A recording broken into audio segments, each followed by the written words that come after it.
Hello, everybody. Thank you very much. You all set? Well, we're talking about CAFE standards, a very big deal, very important today. My administration has taken historic action to lower costs for American consumers, protect American auto jobs, and make buying a car much more affordable for countless American families and also safer. We're officially terminating Joe Biden's ridiculously burdensome, horrible, actually, CAFE standards that imposed expensive restrictions and all sorts of problems, gave all sorts of problems to automakers. And we're not only talking about here, we're talking about outside of our country, because nobody could do it. Nobody wanted to do it, and it was ridiculous, very expensive. It put tremendous upward pressure on car prices. Combined with the insane electric vehicle mandate, Biden's burdensome regulations helped cause the price of cars to soar more than 25%. And in one case, they went up 18% in 1 year. Today, we're taking one more step to kill the Green New scam. It's part of the greatest scam, probably, well, other than Russia, and a few others I could name. The greatest scam in American history, the Green New scam. And it's a quest to end the gasoline-powered car. This is what they wanted to do, even though we have more gasoline than any other country by far. And people want the gasoline car. They want everything. They want electric. They want to have lots of alternatives, but they do want the gasoline car. Right now, it's leading away by a lot. The car business is a very interesting business, but we want to keep it that way. I want to thank Transportation Secretary Sean Duffy, Deputy Transportation Secretary Stephen Bradbury, as well as CEO of Ford, Jim Farley. Jim, where is Jim? Let's see. Hi, Jim. Congratulations. You're doing a great job. CEO of Stellantis, Antonio Filosa. Thank you very much, Antonio.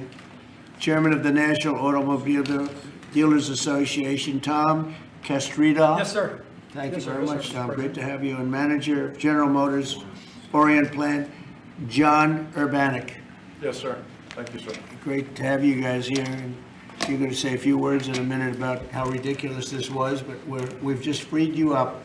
So you're going to have a good day. You're going to have a good number of years. Thanks as well to Senator Shelley Moore Capito, Ted Cruz, Kevin Cramer, Marsha Blackburn, Eric Schmidt, and Bernie Marino, as well as Representatives Sam Graves, Vern Buchanan, Mike Kelly, Roger Williams, Lisa McLean, and Troy Balderson. All great people. These are great people. And I know there's a lot of support long beyond the people that are here. We had tremendous support on this.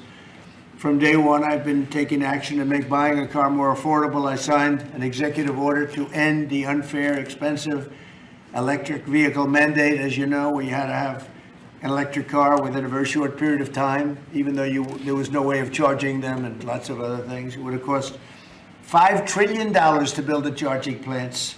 And as you know, in certain parts of the Midwest, they spent, to build 9 chargers, they spent $8 billion. So that wasn't working out too well. That was done before me, by the way. I wouldn't have let it go forward. We're canceling the EPA's absurd tailpipe emission standards, one of the most important things that I've never had a group of people come to me more powerfully and really just devastated that they had to do it. It was killing them, than the automobile manufacturers, the tailpipe emission standards. And I can tell you, your people at Ford were coming to me all the time, and they were saying, like, please, it doesn't do anything, and it's killing us. And it's driving the cost through the roof. And we revoked Biden's emissions waiver for California so that California communists could not regulate the automobile industry and ruin the entire nation of automobiles. And they were doing that too. But we have that now under control also with your governor, who's got much more than he can control. Now, under the new rules being issued today by Secretary Duffy, the Department of Transportation will rescind the Biden fuel economy prices. And I hate to say that because they were really not economy. They were really, they were anti-economy. They were horrible what they were doing to the costs and actually making the car much worse. But these policies forced automakers to build cars using expensive technologies that drove up costs, drove up prices, and made the car much worse. The action is expected to save the typical consumer at least $1,000 off the price of a new car, and we think substantially more than that.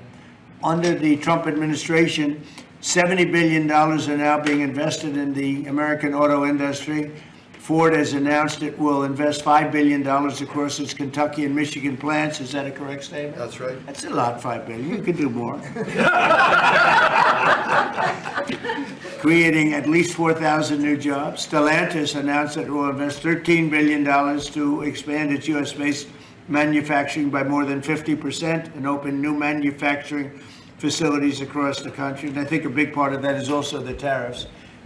Because of tariffs, they're coming in, not only the automobile industry, AI, we're leading China in AI, we're leading everybody in AI, we're leading everybody in everything. We have the hottest country right now. I will tell you, a lot of political people behind me, great political people, very successful political people.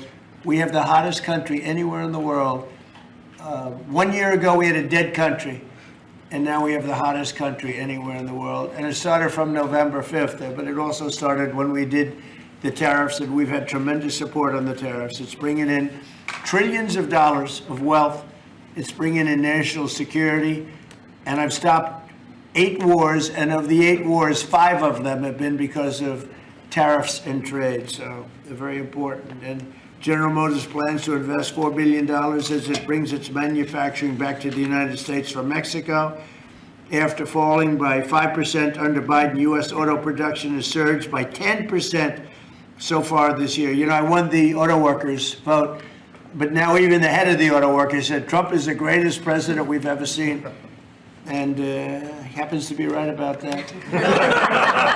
But we're protecting our auto workers, and we're making it easier for every family to afford high-quality cars. In other words, we're bringing automobiles back and the manufacturing of automobiles back into this country. We lost 52% over the years, 52% of our automobile manufacturing. You see it, closed factories all over the place. Now they're all opening up. They're being, in most cases, they're being knocked down, and new ones are being built in their place. And a big beneficiary is the state of Michigan, but South Carolina, even states that didn't really do too much with the automobiles, they're opening up plants. It's been amazing. So between automobile plants, AI plants, and plants of every other nation, really every other type, including chips, we're going to have a big percentage of the chip market very soon. Not because of the CHIPS Act, which was horrible and ridiculous, where we just gave these companies billions and billions of dollars and they just kept the money, but because of what we did with tariffs. They have to build here, otherwise they're going to have to pay tariffs. They won't be able to do business in the United States. And we're going to have a big percentage of the chip industry. As of about a year ago, 2 years ago, we had none. And now we're going to have a very big percentage when it all finishes out. So I'd like to ask Secretary Duffy to speak, and then Mr. Farley, and then Filosa, and Urbanik, and Castrita. And also, we're going to ask some of our political leaders to speak, because let me tell you, they went out of their way. This was not easy. And people were brainwashed. This is a green new scam. And people were paying too much for a car that didn't work as well. And now they're going to have a great car that's going to be environmentally friendly, but it's going to cost you a lot less, and it's going to work great. All of the nonsense is being taken out of the cars. So, Secretary Duffy, could you say a few words? Thank you, Mr. President. So yesterday at the cabinet meeting, the president was talking about affordability, and the way that Democrats talk about affordability is a lie. Today is a perfect example of that. So these CAFE standards used what was contrary to the law. The Congress set a rule that says you have to look at combustion engines. Biden and Buttigieg actually did an analysis using... Edge. I'm sorry. Buttigieg used EVs and hybrids to come up with a 62 mile an hour per gallon standard, which I think the car companies will tell you is completely unattainable. So they spent a lot of money on technology trying to meet the unattainable standard, driving up the cost of a car, number one. And then number two, if they couldn't meet the unattainable standard, they had to trade for carbon, costing billions of dollars, and again, driving up the price of the car. So, Mr. President, what Democrats were doing were not making cars more affordable, they're making them less affordable. The consequence of that is going to be that more Americans can afford to buy a new car, which means they're going to be safer on the roads because of all the great new technology we have that save lives. So we'll have less death on American roads. These rules are going to allow the automakers to make vehicles that Americans want to purchase, not vehicles that Joe Biden and Buttigieg wants them to build, which is important. But also, this is important for American jobs. The more cars we sell, the more jobs we have in this country. And so this is jobs, this is freedom, and this is common sense, Mr. President. So thank you for your leadership. And I appreciate what the Senate did with the big, beautiful bill and what we've done here today. So thank you, Thank you Mr. very President. much. A big, beautiful bill is, it's something. It's amazing. Wait till the people see the benefits and the lower taxes that they're going to have, lower regulations. So, how about Ford? Mr. President and Secretary, all the important lawmakers here, competitors, today is a victory of common sense and affordability. We're very proud of Ford to be the #1 auto producer in our country. 80% of the vehicles we sell here we make in our country. Great. And we never left, unlike many of our competitors. We're the #1 exporter, and we have the most auto factory workers. And this CAFE standard that is aligned with customer demand is the right move for a lot of reasons. We were #2 last year in EV sales, we were #3 in hybrid, and we're the leading brand for combustion. We believe that people should be able to make a choice, as you said, Mr. President, and we will invest more in affordable vehicles. This allows us to invest in affordable vehicles made in the U.S., which we will take the lead on, and will allow us to make vehicles more affordable. So thank you for making this step for all of you. Thank you very much. One of the other things we're doing, it's separate from this meeting, but I think everybody here would agree with it. If you go to Japan, where I just left, and if you go to South Korea and Malaysia and other countries, they have a very small car, sort of like the Beetle used to be with the Volkswagen. They're very small, they're really cute. And I said, how would that do in this country? And everyone seems to think good, but you're not allowed to build them. And I've authorized the secretary to immediately approve the production of those cars. So you'll be able to buy, they really are, they're actually, some of them are really beautiful, actually. If you take a look, Honda, some of the Japanese companies do a beautiful job. But we're not allowed to make them in this country. And I think you're going to do very well with those cars. So we're going to approve those cars. Would you like to say something about that? Well, no, just that he never stops working, so even when he's on Asian time, he's calling me at midnight in the States. But he gave me the directive to clear the regulations on this, which we have. And so if Toyota or any other company wants to make smaller, more affordable cars, fuel efficient, we have cleared the deck so they can make them in America and sell them in America. They're really nice and less expensive. And it really gives people a chance to have a car, have a brand new car as opposed to a car that maybe isn't so great. And so you car companies start thinking about that. I think it's going to be a tremendous market. Please, would you like to say something? Thank you, Mr. President. It's a great day for us at Stellantis today, because it's the day where we see CAFE regulation reconciled with real customers' demand.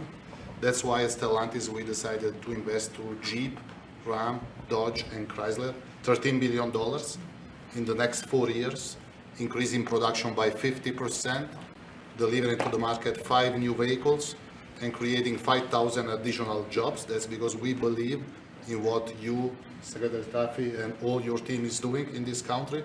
We believe in growth, and we are ready to invest even more.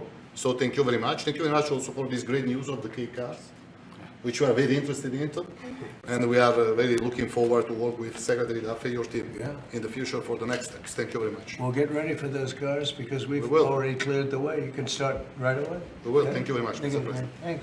Thank you very much. Please. Mr. President, thank you so much for having me.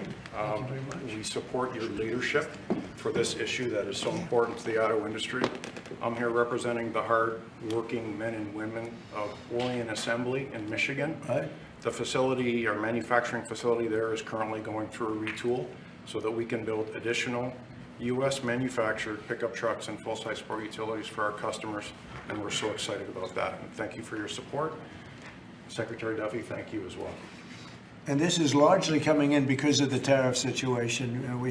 We're taking in trillions of dollars, actually, trillions, and we have so many other advantages, but these great companies are coming back to the United States. They left the United States. If somebody was sitting behind this desk that knew what they were doing, that wouldn't have happened. They would have said, well, you can sell your car here, but we're going to put 100% tariff, and you would have never had the auto industry leave. Again, we lost more than 50% of our auto industry, and now it's all coming back, and I think it's coming back.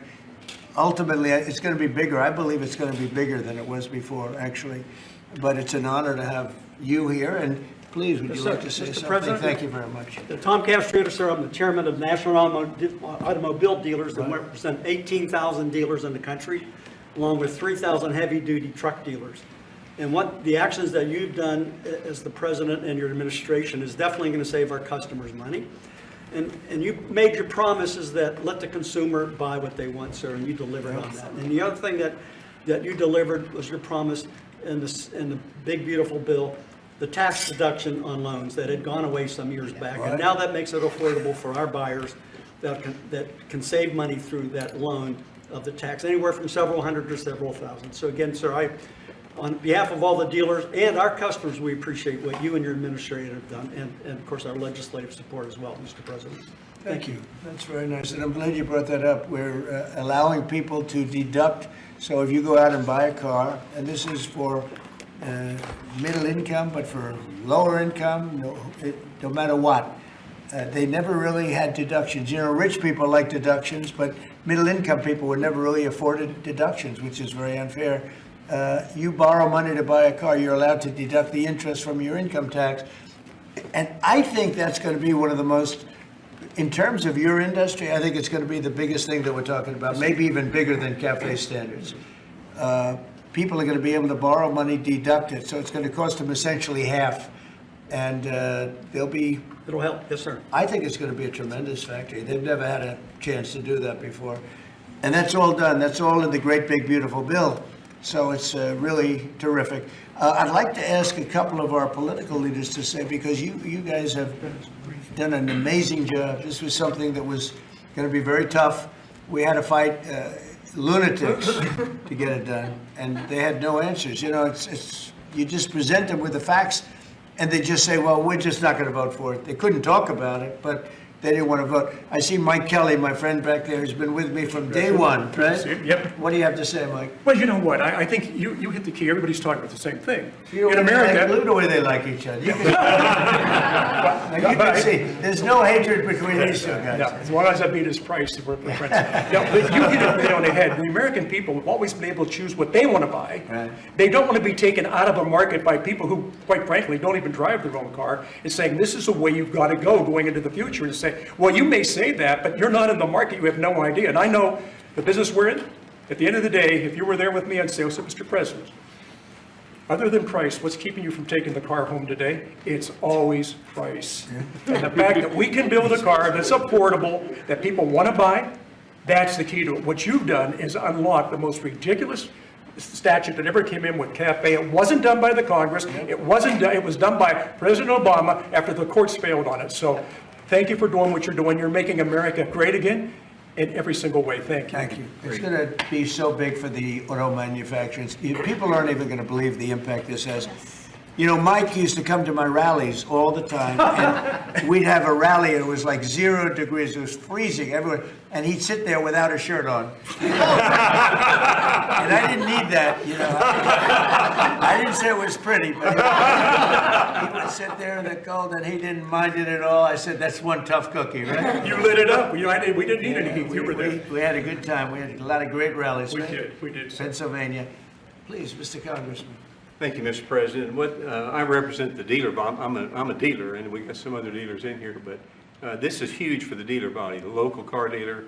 We're going to be able to sell what the customer wants. The manufacturer's going to make what the customer wants. We've got all kinds of options to the big bill. It's going to enable people, as we talked about, to deduct payments and so forth. As we say in the business, they've never been cheaper than they are today, Mr. President. And it's going to be a great opportunity for the dealer body to sell what consumers want. And 99% of the businesses in America are small businesses. Many are car dealers.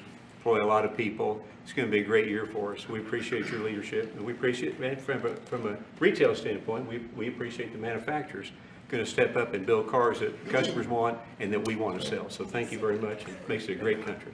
He's also a very brave congressman because he was there on the baseball field that horrible day with Steve Scalise and some other people. He was hit, but he took it very well. He took it very well. You're my pal. Thank you. That's a great job. Appreciate it. Great job. Appreciate it. Kevin, could you say a few words of wisdom? One of the really smart economic forecasters, I will tell you, beyond an economist. He's a real forecaster. Please. Sir, I think that there's a massive macroeconomic benefit to what we're doing today. And the way to think about it is that the car that has the best gas mileage that you could buy that has only gasoline is a Honda that gets about 36 miles per gallon. Joe Biden wanted to make every car on average be above 50. So there's no car made in the U.S. that you would be able to sell 2 years from now, 3 years from now under that rule. Because what he wanted to do was make everybody have an electric car, as you know. But here's the thing, that if everybody had an electric car, then nobody would be buying gasoline anymore, and they'd have to take all the miles that they travel and put it on the grid. And so we would have to increase the production of electricity in the U.S. by 25% over the next couple of years if they had their way. And so you've really stopped a massive disruption for the economy with this. And so thank you, sir. That wasn't the main reason, and yet it certainly is a main reason. You wouldn't have been able to do it even if you wanted it. It's just so crazy. That was the mandate, which we ended. Troy, would you like to say something? Great honor, thank you. My family is a former dealer, 48 years, Chrysler Dodge dealer. And then I got into the political world, sir. Yeah. I had more fun in the dealership world, but I miss it, but I still play a big role in automobiles and grateful. I remember under President Obama, when the CAFE standards changed, as Mike brought up, and going through those challenging times as a Chrysler dealer before Stellantis came along. It was Daimler before you guys got it. So thank you very much for being here and making these changes. And as you said, that interest on the car loan piece was big. And I know that Bernie led the charge on that in the Senate and get it into one big, beautiful bill. That really is a big deal, and people need to understand how big a deal that is. You did a great job. And by the way, we had a great victory last night. Yes. Matt is going to be great. Kind of like our race, huh? He's going to be a great congressman, I think so. Really, like us, right? Yeah, like us. It's one of my early endorsements, right? Yes, sir. Can we talk about it? You're right there is a man. Come in, let me say hello to you. Please, go ahead. Thank you, Mr. President, you. for your leadership. But the thing I've admired most, you've been in business, you've been in the battles over the years, and you're helping us lead us out. Most people that are up here have no idea about business or small business. It makes a big difference. One is. Number two is, I would just say in terms of the tax stuff we're talking about, one of the things that get missed, and I'm in Florida, Sarasota region, is the ability to deduct. Most people have a small business, they'll have a lawn business, they'll have this, that, they buy a new or used truck. They can take that deduction, let's say they're in a 20% tax bracket, but the vehicle's 60 grand, they can take 20% of the 60 grand, get a $12,000 write-off. They can pay their payments for the first year. That's a powerful tool we don't talk about, I don't know why, but at the end of the day, because of what you've put in place, full expensing, that's the tool that would use. And you could just think about all the people in Florida, just general places, they're buying old vans or new vans, they're buying trucks, mainly trucks, and they're getting a deduction. They don't even have a payment for a year. That's right. So it's one of the best things for One Florida. of the biggest everybody things in the else. Expensing is a powerful tool. They can write the whole asset off the first year, take that deduction, put $12,000 in their pocket on a $20,000. Well, let me mention one other thing. They got into the e-vehicles, electric cars. And I'm talking to dealers that come in and talk to me, and basically, they couldn't sell one, they couldn't give one away. And when these companies, or they got in because of whatever political pressure under the Biden administration, and they end up realizing that they got no market. A guy says, the car's been sitting there a year, I can't get rid of it. So they don't understand the market. The people produce the vehicles, and that's made a big difference in your leadership. But thanks for what you're doing here today. It's big, it's huge, it'll make a big difference. $12,000 on a $60,000 vehicle up front day one. Thank you. Thank you very much. Great job. Yeah. You know, we're just talking about something that's interesting. Ford would make, and I don't want to speak for Ford because we have one of the top people right here. Mr. President, it's fine if you want to talk about Ford. Ford would make numerous electric cars in order to sell Yes. one Ford 150. Because they'd make all their money with the 150. Yes. And they were willing to lose money on building 2 or 3 electric cars that they couldn't sell in order to make some money on the 150, because the 150 is a monster. I'll tell you what, that, no matter where you go, they love that Ford 150. Yes. But isn't it a ridiculous model when you have to build 2 or 3 cars that you know you're not going to be selling or not be selling for much in order to really do something that you should have the right to do, which is Yes. make a car that you want to make Yes. and that the market wants, right? So congratulations on the 150. Thank you. Best-selling vehicle in the United States. Just saying.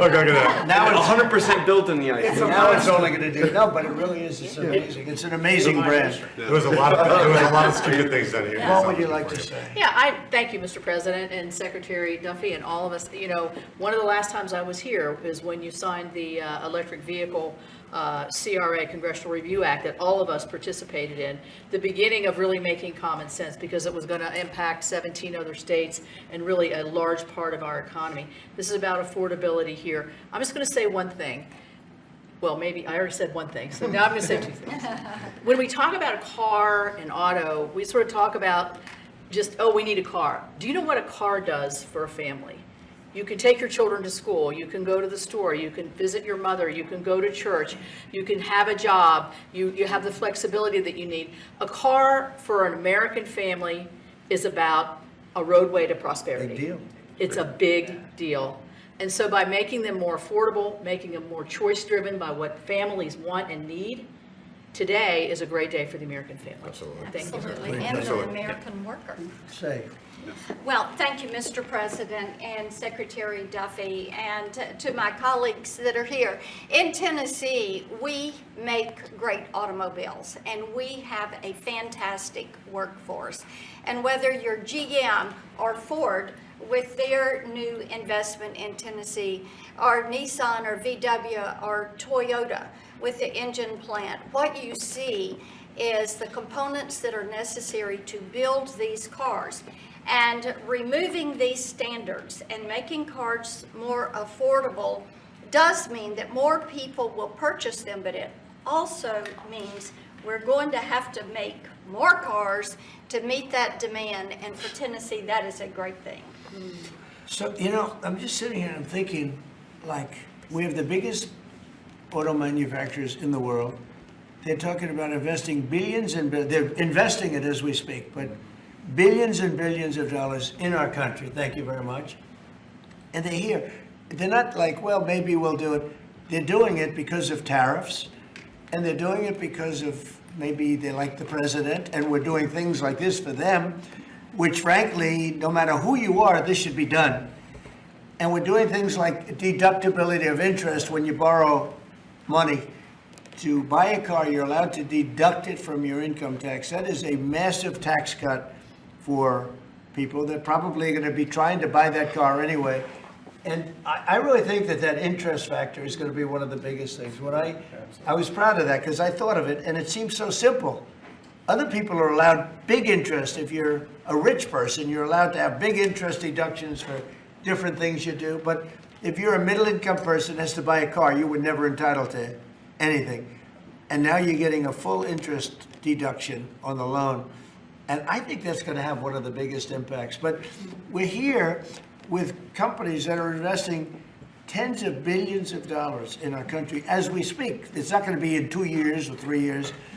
A lot of it's because of the expensing provision in the bill, in the big, beautiful bill.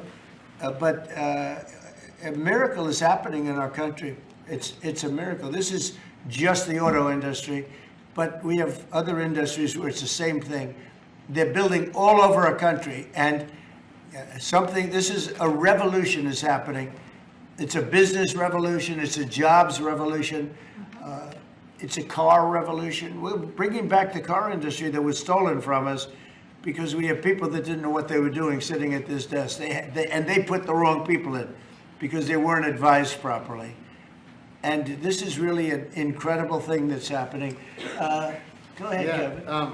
Well, thank you, Mr. President. And I think in many respects, pretty much everything that could be said has been, except that I think what Kevin talks about in terms of the cascading economic opportunity from this one single event is just the tip of the iceberg. When you think of all the rules and regulations that you have repealed, I think it's more important, frankly, than the tax cuts. However, in the Working Family Tax Cuts Act, remember, we made permanent a lot of really good policy from the first Trump era, not the least of which for small businesses is bonus depreciation, the opportunity to depreciate the year that you purchase an F-150 for your small business or a large truck for your farm.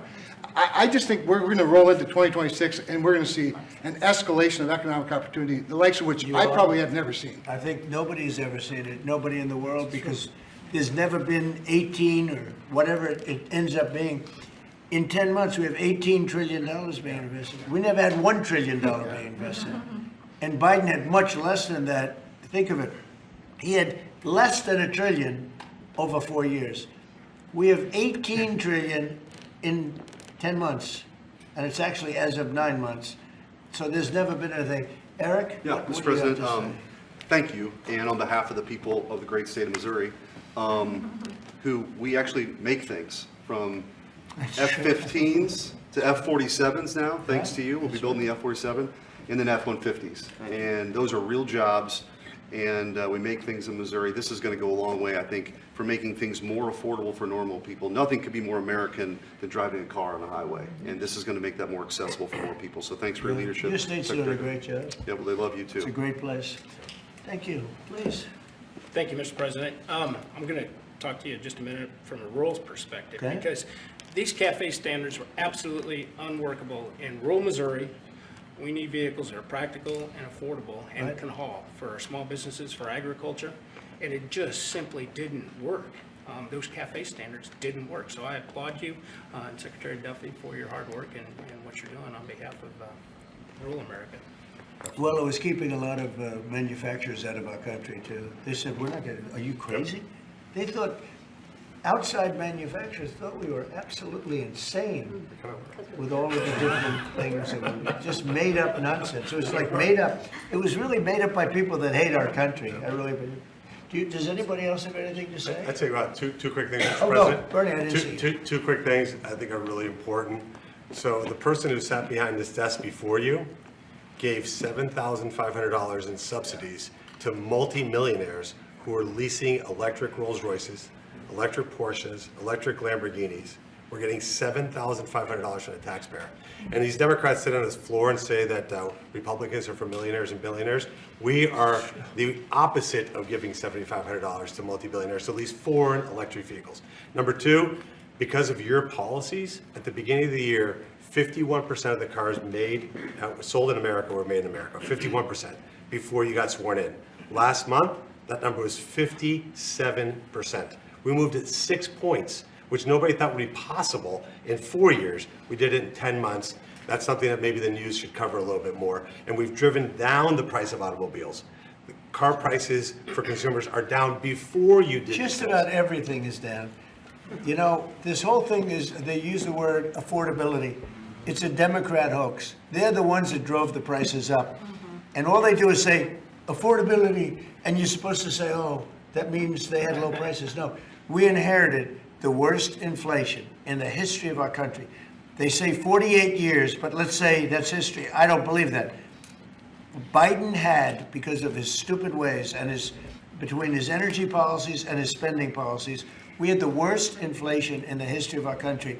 And now our prices are coming down, and they're coming down for cars, and they're coming down. I mean, did you hear yesterday when Chris Wright from Energy, the head of energy in our country, said there are now parts of our country, it's all happening, $1.99 for gasoline, a gallon. And we have it at $2.50, $2.60. It was at $5. And that's bigger than any tax cut we could give. You know, for the average family, that's considered bigger than any tax cut. So the word affordability, when they mention it, you ever watch them? It's all about, I saw the young lady that lost last night. She lost by a lot more than they thought. And we have a great new candidate in Congress, really great, Matt Van Epps. But I saw last night, she said, it's all about affordability, all about, they never talk about like the specifics. Everything was through the roof. Eggs, when I took over, eggs were 4 times higher than they ever were. We got the prices down to the lowest level. Yep. I mean, amazing. But they never, you gotta watch, they're great con people. It's like the Inflation Reduction Act. And after they got it approved, because everybody said inflation reduction, they admitted it had nothing to do with reducing inflation. It's a con job. I think affordability is the greatest con job.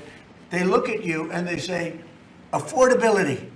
They don't say anything else. Everyone says, oh, their prices were so low. No, they had the worst inflation. We had the highest prices we ever had, and now they're all coming down, including beef is coming down. Beef was up there a little bit. Our ranchers did well, but we got to make them do a little bit less well, perhaps. But the beef is now coming down. Coffee is now coming down. It's all coming down. And it's a beautiful thing to see. But remember this, when they use the word affordability, they just say, they never say anything else. This election's about affordability, and then they go into the next subject. It's a con job.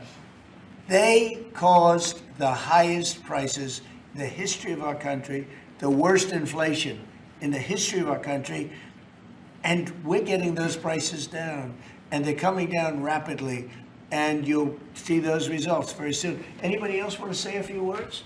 Oh, Ted, I can't believe it. I'm easy to miss. It's very rare that I would miss it. Go ahead, Ted. Well, Mr. President, I want to congratulate you on behalf of everyone here for the leadership that you're showing. And this is a victory today for consumers. This is a victory for affordability. Your critics like to say the word affordability. Under Joe Biden and the Democrats, they put mandate after mandate after mandate on cars and trucks, and they drove the price up thousands and thousands of dollars.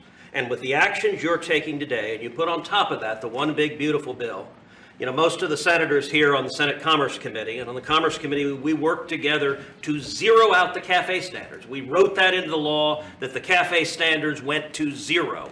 What does that mean? It means you can now, as a consumer, buy the car you want. It also means people's lives will be safer, because what these regulations did is they forced cars to be more expensive and made of plastic instead of steel, because you had to make them lighter to comply with these standards, so you'd get in a wreck and people would die. The result of what you're doing, you're literally saving people's lives, and you're making it where families can afford to get a new car. These actions will drop the cost of cars and trucks thousands of dollars. That makes a real difference.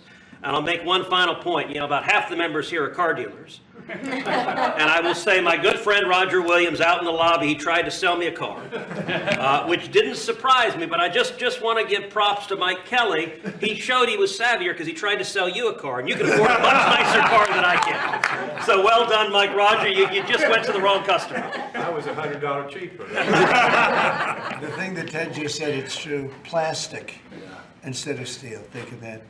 And people died because of that. The plastic was plastic in an auto accident, and it broke up, and people were shattered because of that crazy deal. But it's a really good point. Go ahead. And Mr. President, I'll tell you, in the Senate Commerce Committee on January 14th, we're going to have a hearing with all of the big three there and Tesla, and the entire hearing is going to focus on how your leadership has reduced the burdens on car makers. That's lowering costs, that's giving consumers more choices, and it's producing more jobs in America. And it's highlighting that's a real record of success. Yeah, well, it's an honor. And, you know, they were going by California. We had like 2 different countries, California and 15 that followed California, because you had 15 states follow California. And the rules from California were just like everything else. That's why people are leaving. That's why it's such a mess. It's got there's a state with such unbelievable potential. But what they did with the car industry is incredible. And that was, you know, the car companies didn't know what to do because they had 2 standards, and you can't build 2 different cars for the same country. And what we're doing today is very big. Would anybody like to say something? Would you like to say something, my friend? I just want to say thank you. Thank you.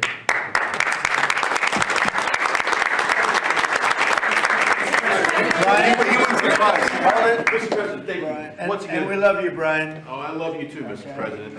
I've always said. He's a good man. Well, Go I ahead. appreciate that. I've always said you've tackled the three M's: mortgage, munchkins, and marriage. You've solidified all of those. I'll add motor vehicles to that now. My question, I got one about consumer confidence. We just came off on the record high Black Friday, up 9.1%. Record high, highest ever, biggest amount ever purchased in one day. Yep. Which I think counters this narrative of affordability, because apparently the Americans are spending money. So I want to see, how do you view that for a consumer confidence being so high going into Christmas and going into next year? And I do have one for the auto group after you. Yeah, I after just that. think that we have tremendous confidence in the country. You know, one of the things in terms of confidence, if you go back a year and a half, you know, it's amazing, we're like into 10 months already, but you go back a little bit before the election, because after November 5th, it started changing rapidly, even though we weren't running it until January 20th.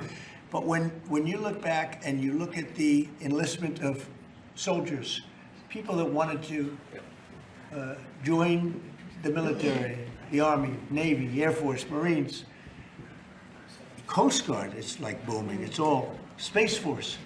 But we had the worst recruitment in the history of our country.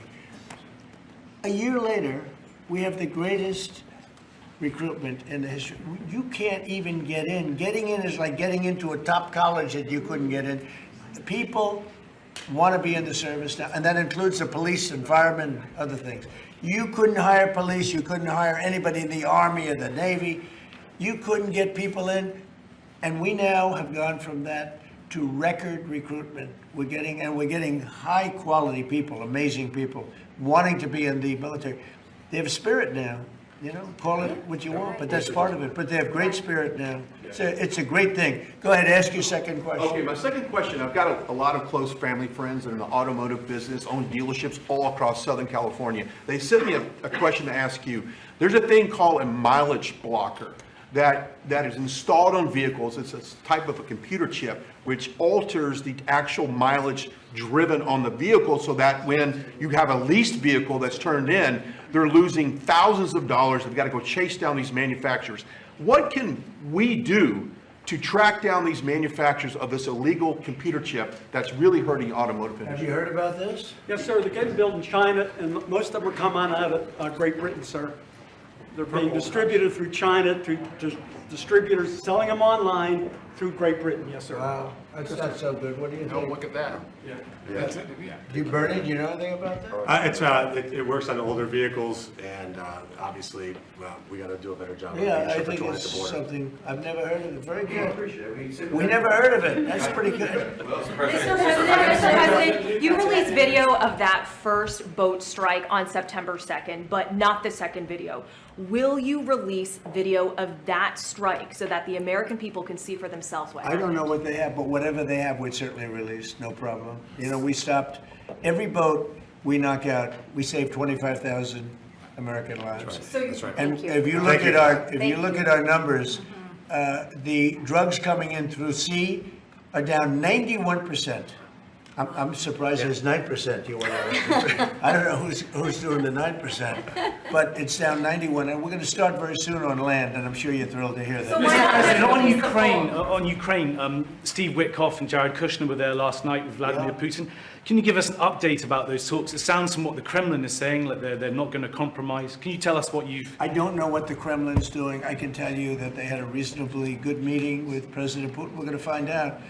It's a war that should have never been started. It's a war, if I were president, we had a rigged election. If I were president, that war would have never happened. It's a terrible thing. But I thought they had a very good meeting yesterday with President Putin. We'll see what happens. It's, you know, when I was in this office and I talked about no cards, I said, you have no cards. That was the time to settle. I thought that would have been a much better time to settle. But they, in their wisdom, decided not to do that. They have a lot of things against them right now.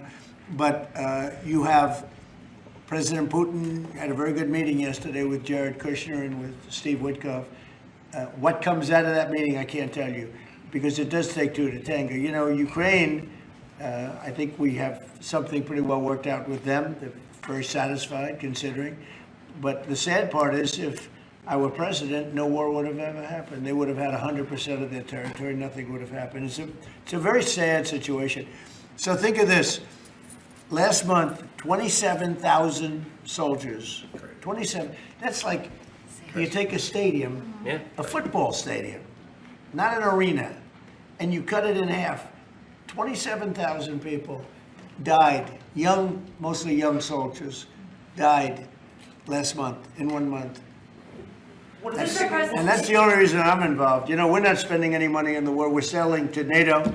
We're not being ripped off like we were under Biden. Biden was handing everybody everything we had, giving them all the missiles, everything they wanted, free, no charge. He had no idea what he was doing. They're paying top dollar, full price for everything. Goes to NATO, and then NATO distributes it. NATO pays us. So it's not money. We would all, I think I can speak for everyone behind here. The politicians I know and the auto manufacturers are good people. They don't want to see 27,000 people die for no reason whatsoever. And that's the only reason I'm trying to help. Yeah, please. Mr. President, switching to Venezuela for a second. Have you checked back with President Maduro? I mean, is your pressure campaign working? And do you think, how's he responding to your demand that he leave the country? It's not pressure campaign, it's much beyond that, I think. But I spoke to him briefly, just told him a couple of things. We'll see what happens with that. Venezuela sends us drugs, but Venezuela sends us people that they shouldn't be sending. They emptied their prisons into our country. They sent us killers, murderers. They sent us drug dealers at the highest level. They sent us gang members. They sent us people from their mental institutions. They emptied their mental institutions into our country. And so did other countries, because we had stupid people running this country, really stupid people. And I think probably you had some stupid ones, and you had some smart ones, but they were bad people too. Because not all of them were stupid. You can't cheat on elections like they did and be stupid, okay? Mr. President, did you talk to him a second time or just that one time? What's that? To Maduro, did you speak to him again? No, I didn't. Mr. President, if you do find... When you spoke with Mr. Witkoff and with Mr. Kushner... Last night, did they give you the sense that President Putin still wants to end the war, wants to make peace? He would like to end the war. That was their impression. Now, whether or not, do you believe him? That was their impression. Their impression was that he would like to see the war ended. I think he'd like to get back to dealing a more normal life. I think he'd like to be trading with the United States of America, frankly, instead of, losing thousands of soldiers a week. But their impression was very strongly that he'd like to make a deal. We'll see what happens. Mr. President, if it is found that survivors were actually killed while clinging onto that boat, should Secretary Hegseth, Admiral Bradley, or others be punished? I think you're going to find that this is war, that these people were killing our people by the millions, actually, if you look over a few years. I think last year we lost close to 300,000 people were killed. That's not mentioning all the families. Have you seen what happens with the families of not only the people killed, the people that are trying to get their son or their daughter off of this poison that they've been fed? I think you're going to find that there's a very receptive ear to doing exactly what they're doing, taking out those boats. And very soon we're going to start doing it on land too, because we know every route, we know every house, we know where they manufacture this crap, we know where they put it all together. And I think you're going to see it very soon on land also. Yeah, please. So to be clear, you support the decision to kill survivors after the initial No, I strike? support the decision to knock out the boats. And whoever is piloting those boats, most of them are gone. But whoever are piloting those boats, they're guilty of trying to kill people in our country. Yeah, please. The House Judiciary Committee has subpoenaed Jack Smith to ask about his investigation of you. I wondered, for a deposition, I wondered if you'd prefer to see that as a hearing so that the American public can see the questions and the responses more easily. I'd rather see it probably at a hearing. Look, Jack Smith is a thug. He's a failed prosecutor. He's a bad man. He's an evil man. He hurt a lot of people. Forget about me. I do this stuff, but I got indicted many times by a guy that they were dismissed. He's a bad guy. He's a sick man. There's something wrong with him, actually. I think Jack Smith is a sick man. There's something really wrong with him. I'd rather see him testify publicly because there's no way he can answer the questions. But Biden knew this was going along. Kamala knew it was going along. And there's a lot of things happening right now that they don't like. One of the things is the auto pen. Everything he signed, almost, with the exception of the pardon of his wonderful son, Hunter, just about everything he signed was not signed by him. He had no knowledge of it. He didn't know what it was. People sitting around the beautiful Resolute desk knew exactly what it was. And those people are guilty, in my opinion, of a major crime.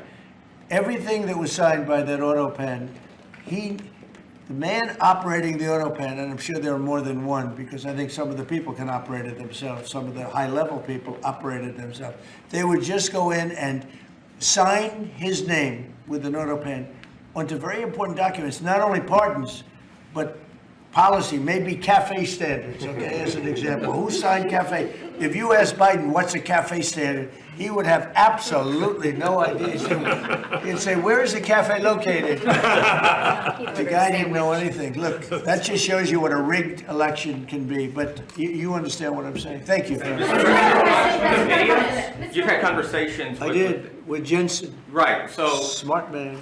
In your conversations with him, have you kind of given a sense of where you are with export controls and the types of chips that NVIDIA can give to China? Sure, he knows very well. He's done an amazing job. NVIDIA, very good. Yeah. Mr. President, when do you expect for phase 2 of the Gaza peace plan to be implemented? And Well, it's going along well.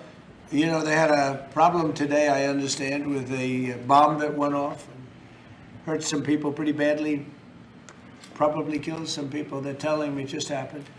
But it's going on very. We have peace in the Middle East. People don't realize it. We have tremendous support. 59 countries. There's tremendous support. But phase 2 is moving along. Yeah, it's going to happen pretty soon. Mr. President, did you speak with House Republican leadership about your decision to pardon Congressman Henry Cuellar? And are you concerned that you made a vulnerable Democrat perhaps less vulnerable with that decision? It didn't matter. He's a respected person. He was treated very badly because he said that people should not be allowed to pour into our country. And he was right. He didn't like open borders. He was on the border. You know, he represents a very respected man. He represents the people on the border. And he saw what was happening. And as soon as he made that statement, I then said, I'll bet he gets indicted. And that's what happened. You know, I put out my truth from that. Well, I did a truth. Wonderful truth, we love truth. But what happened is he got indicted for speaking the truth. And his wife got indicted, Imelda. And that's sort of a first. Usually they leave the wives alone, right? Don't they, Congressman? Typically they indict somebody, put him in jail for the rest of his life, but the wife can just sit home and cry, or she'll find a new man. You know? A lot of times they find a new man that makes them much happier. In fact, a lot of times they like that man better than the one that's in jail. Mr. President, thank you. The mayor of Minneapolis, Jacob Frey, is saying that he's actually proud to have the largest Somali community in the country, and his police chief. Well, then he's a fool. Well, his police chief is also I saying. wouldn't be proud to have the largest Somalian. Look at their nation. Look how bad their nation is. It's not even a nation. It's just people walking around killing each other. Look, these Somalians have taken billions of dollars out of our country. They've taken billions and billions of dollars. They have a representative, Ilhan Omar, who they say married her brother. It's a fraud. She tries to deny it now, but you can't really deny it because, you know, it just happened. She shouldn't be allowed to be a congresswoman, and I'm sure people are looking at that. And she should be thrown the hell out of our country. And most of those people, they have destroyed Minnesota, okay? Minnesota, you have an incompetent governor. You have a crooked governor. He's crooked as hell, but he's incompetent. Walz he should be ashamed. That beautiful land, that beautiful state, it's a hellhole right now. And the Somalians should be out of here. They've destroyed our country. And all they do is complain, complain, complain. You have her. She's always talking about the Constitution provides me with Go back to your own country and figure out your constitution. All she does is complain about this country, and without this country, she would not be in very good shape. She probably wouldn't be alive right now. So Somalia is considered by many to be the worst country on earth. I don't know. I haven't been there. I won't be there anytime soon, I hope. But what Somalia, what the Somalian people have done to Minnesota is not even believable. It's not even believable. And a lot of it starts with the governor. A lot of it starts with Barack Hussein Obama, because that's when people started coming in. And you have to have people come in that are going to love our country, cherish our country. They want to kiss our country goodnight. They talk about our country. We want them to pray for our country. This is not the people living in Minnesota.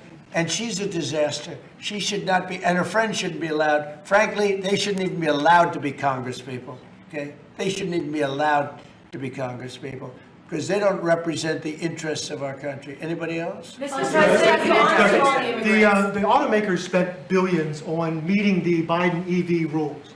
Should they be able to recoup that somehow, given the change? And there's a question about the doing it. No. I'm not letting them recoup. They're going to do just fine. You know how they recoup? From this point forward, they'll do very well. Can you also talk about the USMCA and what you're thinking about renegotiating that with the automakers? Well, that's just an ongoing thing. It expires in about a year, and we'll either let it expire or we'll maybe work out another deal with Mexico and Canada. But look, Mexico and Canada have taken advantage of the United States, like just about every other country, in all fairness. It's not them, I'm not blaming them.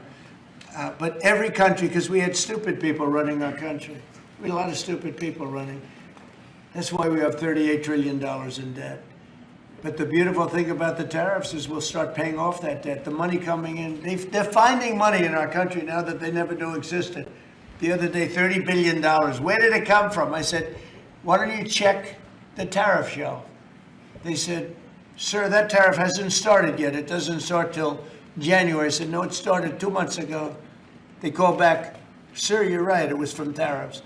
No, we have a whole different country. I hope the Supreme Court, I pray that the Supreme Court understands the importance of the sensible, really, I mean, this would be country threatening if something happened with regard to that. You know, the people that brought that case are bad people. They're very bad people. They hate our country. They represent foreign countries, including China. But they represent, and China's paying us a lot of money now in tariffs, but they represent people that really don't like our country much. And I know some of them, and they're scum. In my opinion, they're scum. They're absolute scum. And they're not suing for any good reason. They're just suing to see if they can stop it, because they make money if this country does badly. You know? So, but we're taking in trillions of dollars.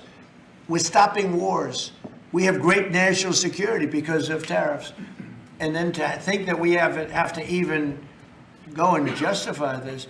The reason a lot of these people, I can tell you this, maybe we would have had the political people, we wouldn't have these people without tariffs.